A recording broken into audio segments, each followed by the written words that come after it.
Ito po, magandang pag-usapan po, ano? Ito hong nakakabahalang balita po mga kabida, no? Na kung saan po ay narito sa Pilipinas o dumating na raw sa Pilipinas, ito hong mga investigador, ano? Mula sa International Criminal Court, ano? Para ho mag-imbestiga doon ho sa war on drugs ng dating Pangulong Rodrigo Roa Duterte at maghanap daw ng mga witnesses, mga kabida. Kaya masaklap po dito, ayon po sa information ni Senator Bato de la Rosa, itong mga witnesses na sinasabi hong mga retired police, mga kabida, ipilit daw pinapapirma ng isang affidavit at binabantaan daw, ano, mga kabida. At yun yung nakakabahala po, ano, kasi ho, alam naman po natin na mini-maintain pa rin ng gobyernong ito na wala hong jurisdiction ang ICC sa ating bansa, no? Sa Pilipinas, mga kabida. And yet, meron pong presensya daw ng mga taga-ICC, ano? Dito sa bansa. At in fact, nakabilit daw ngayon sa isang hotel dyan daw sa Pasay City, mga kabida. At dahil dito, nagplano itong si Senator Bato de la Rosa na mag-conduct po ng isang Senate inquiry, ano? Patungkol ho dito sa sinasabi hong tinatakot ng mga taga-ICC, ito hong mga retired police. Mga Pilipino, mga kabida, kung saan po ay dumayo lang po itong mga taga-International Criminal Court dito ho sa Pilipinas. Eto, basahin lang po natin, ano? Ito pong post po ni Senator Bato de la Rosa. 2 days ago po ito, mga kabida, no? Ano pong sabi po niya, no? Bato to launch Senate probe into ICC investigators threatening of retired PNP execs. Meaning mga may ranggo po ito, ano? Mga kabida. Itong mga retired police na ito, ano? Na tinatakot daw ng mga taga-ICC. Walang hihiya, ano? Eto po. Re-elected Senator Ronald Bato de la Rosa is set to launch a Senate inquiry into the recent threatening of retired police officers by the investigators from the International Criminal Court or ICC. This, as De La Rosa revealed that the ICC has an ongoing mission in hotel in Pasay City where they are forcing the retired officers of the Philippine National Police to sign an affidavit that would incriminate him and former President Rodrigo Duterte. Mag-conduct kami ng hearing at yung mga tao na involved dyan, yung mga Pilipino na mga taksil sa ating soberenya ay mananagot yan. The Mindanaoan Senator said. De la Rosa made the revelation when asked about President Ferdinand Bongbong Marcos Jr.'s remark that he is open to reconciling with the Duterte families. Ayon. Ang sabi po ni De la Rosa ho dito, kung sincero talaga siya sa kanyang sinabi, ang unang-una niyang gawin ay palayasin niya yung mga ICC investigators na andyan ngayon sa mga hotel dyan sa Pasay na nananakot sa mga retired na mga police na pinipilit nila mag-sign ng affidavit na ididiin na kami ni Pangulong Duterte. Otherwise, sila daw ang ididiin. Yung mga pulis na pinagtatawag nila, De La Rosa said. Kilala namin yung mga tao na sangkot dyan, na sige patawag ng mga pulis at pagdating doon sa hotel, tinatakot yung mga pulis natin. Kawawa ang mga pulis. The PNP should take care of its people, the former PNP chief added. He then slammed the intimidation of retired police officers, emphasizing that these individuals have given their life to serve the Philippines. Ayon. Yan yung pahayag po, mga kabida, no? Napakahaba po itong kanyang post, pero hanggang doon lang po tayo kasi andun yung gist po, mga kabida, no? Ng kanyang ibig sabihin po, ano? So mag-conduct po sila ng investigation, ito hong Committee on Peace and Order and Dangerous Drugs. Ito ata yung committee, ano, ni Senator Bato de la Rosa po, mga kabida, no? Patungkol ho dito sa ginagawang sinasabi hong investigasyon ng International Criminal Court investigators. Kung tutuusin po mga kabida, wala ko silang karapatan na mag-conduct po ng investigation ho dito. Unang-una, malinaw po yung pahayag po ng Pangulo na hindi ho sila nakikipag-coordinate sa ICC at bawal ho silang pumunta sa Pilipinas kung ang layunin po ay mag-imbestiga ho mga kabida. They can go here, they can visit the Philippines, basta isang turista po. Pero kung official function po nila bilang investigator, mga kabida, wala ho silang karapatan at hindi ho sila pinapayagan. Subalit, sa information ho ni Bato de la Rosa po mga kabida, bakit andito po itong mga taga-ICC, Bakit hindi po sila hinarang? Bakit hindi po sila dinakip? Okay? Bakit hinayaan po nilang magsagawa po itong mga investigador na ito ng kanilang function? Okay? Dito pa sa Pilipinas, sa teritoryo po ng Pilipinas, So isa ba itong paglabag po ng soberenya po ng Pilipinas, mga kabida? Okay? Yun yung gusto kong i-convey na mensahe po ni Senator Bato de la Rosa, mga kabida.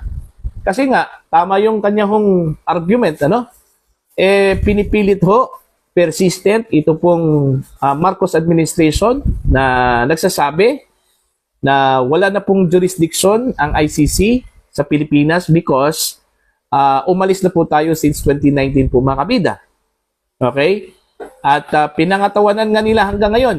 Pero yung pagpapahuli po nila kay dating Pangulong Duterte, doon po sila sablay, mga kabida.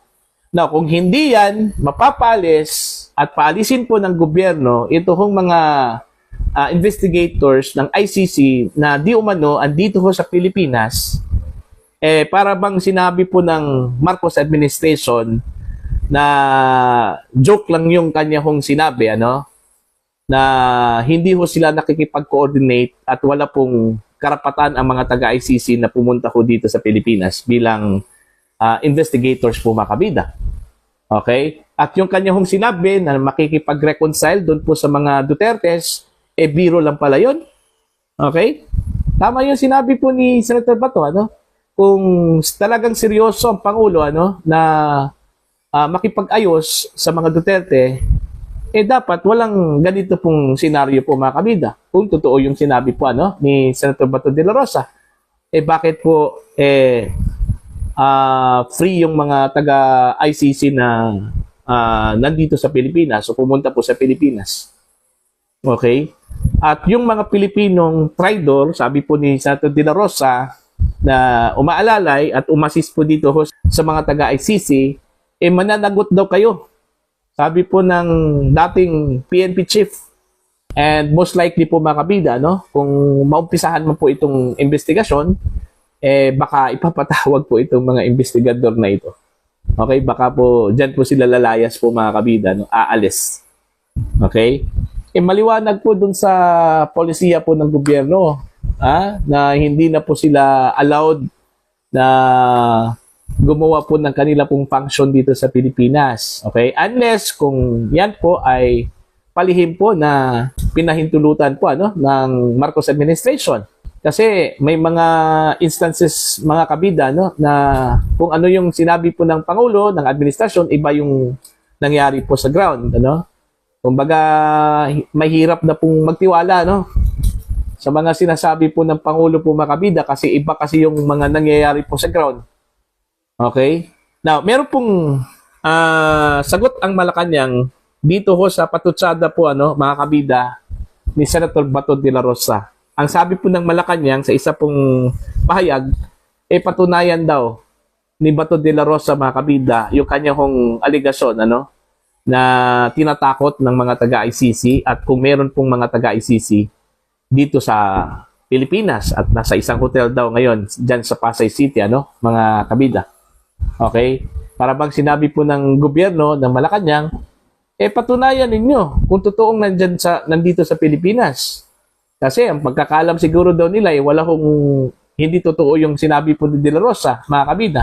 Anyway, hindi naman po magsasalita po itong si De La Rosa kung hindi ho validated yung kanyang info, Dating PNP chief po yan, So, hanggang ngayon, hindi po natin ikakaila po mga kabida, meron pa ring impluensya yan, ano? At meron pa ring mga taong naghahatid po sa kanya ng mga impormasyon, ano? Na mula mismo sa hanay po ng intelligence community po mga kabida. Okay? So, hindi po natin pwedeng i-discount yung information ni Senator Bato de la Rosa. Kaya tama yung ginawa po niya, ano? Magsagawa po sila ng investigasyon, ito hong Senate inquiry, ano? Para malaman kung sino hong Poncio Pilato po makabida, no? Na nagbigay ho sa kanila po ng otoridad na pumasok dito sa Pilipinas at dalhin yung kanila pong function, gagawin nila yung kanila pong function, ano? Okay? At magsagawa po ng investigation. Okay? At sinong Poncio Pilato naman na umalalay at nag-assist po sa kanila? Yan po yung napakalaking tanong po, ano? At malalaman po natin yan, mga kabida, pagdating ho ng tamang panahon kung saan po ay magsasagawa po ng Senate inquiry ito hong si Senator Bato de la Rosa, mga kabida. So, aasahan ba natin na meron na naman pong mga pangalang lalabas, ano? Okay? Para susunod po kay dating Pangulong Rodrigo Roa Duterte, ano? Kasi ang familiar na mga pangalan na isinangkot ho dito, mga kabida, no? Ito hong si Senator Bato at Senator Pongo. At meron pang ang pangalan po ni Vice President Sara Duterte, ano? At marami hong nagsasabi na uubusin daw ito hong mga Dutertes at maging yung kanila pong aliado para wala na po daw silang pambala, mga kabida, no? Para ho sa 2028 presidential elections. Yan kung mangyayari po yan, ano? Kung mahuhuli po yan, ano? Yan kung mayayari po yan. At ang tanong po dyan, kaya bang subukan ng Marcos administration ito hong pangalawang beses na huhulihin po nila ang isang Duterte? Ano? Kasi ginawa na po yan nila nung kay Pangulong Rodrigo Roa Duterte, ano? O ano po yung nangyari? Ang backlash, balik po sa kanila, ano? Mga kabida. At I think they cannot afford to do that for the second time around, ano? Mga kabida. Baka aaklas na po yung taong bayan dyan, ano? Kung gawin po nila yan, ano? Mga kabida. Okay? Kasi ho, alam po nila yung epekto ho, ano? Sa ginawa ho nila kay dating Pangulong Rodrigo Duterte. Kaya ang resulta, 5 lang po yung lumusot sa kanila pong kandidato dahil ho sa protest vote po, mga kabida, no? Ng taong bayan. Okay? So yan lang po, para po sa inyo. Tama ho ba ginawa po ni Senator Bato na magsasagawa po ng investigasyon? At ito hong sinasabi hong presensya ng mga taga-ICC dito sa Pilipinas at nananakot ho sa mga potential witnesses, ano? Ano bang sa tingin po ninyo? May kinalaman po ba itong administrasyon, ano, mga kabida? Kasi bakit hindi ho nahuli at pinalayas po mula sa Pilipinas kung totoo may itong sinabi po ni Senator Bato de la Rosa?